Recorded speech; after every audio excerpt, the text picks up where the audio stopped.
আসসালামু আলাইকুম ওয়া রাহমাতুল্লাহি ওয়া বারাকাতুহু।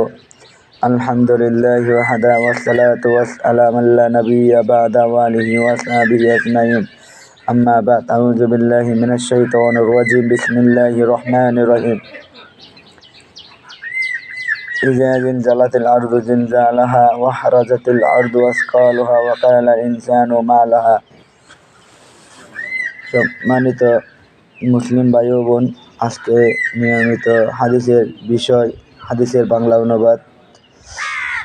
এই পৃথিবীকে আল্লাহ সুবহানাহু ওয়া তাআলা কিয়ামতের দিন কী করবেন এই বিষয় নিয়ে হাদিস বলবো। এই সম্পর্কে আবু সাঈদ খুদরি রাদিয়াল্লাহু তাআলা আনহু বলেন, রাসূল সাল্লাল্লাহু আলাইহি ওয়াসাল্লাম বলেছেন, কিয়ামতের দিন দুনিয়ার এই জমিনটি হবে একটি রুটি নিয়ে।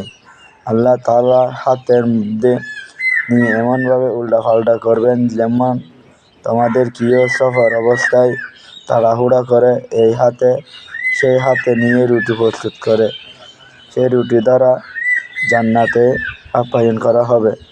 নবী করিম সাল্লাল্লাহু আলাইহি ওয়াসাল্লামের এই আলোচনা এই পর্যন্ত পৌঁছা মাত্র জনৈক বেদুইন এসে বলল, হে আবুল কাসেম, রহমান আপনার কল্যাণ করুক।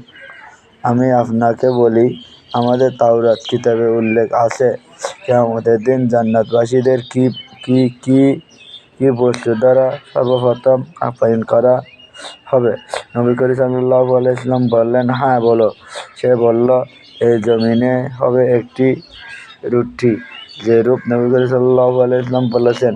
বর্ণনাকারী বললেন, নিহিতের কথা শুনে নবী করিম সাল্লাল্লাহু আলাইহি ওয়াসাল্লাম আমাদের দিকে তাকিয়ে এমনভাবে হেসে উঠলেন যে তার মাঠের দাঁত পর্যন্ত প্রকাশ হয়ে গেল। আসসালামু আলাইকুম।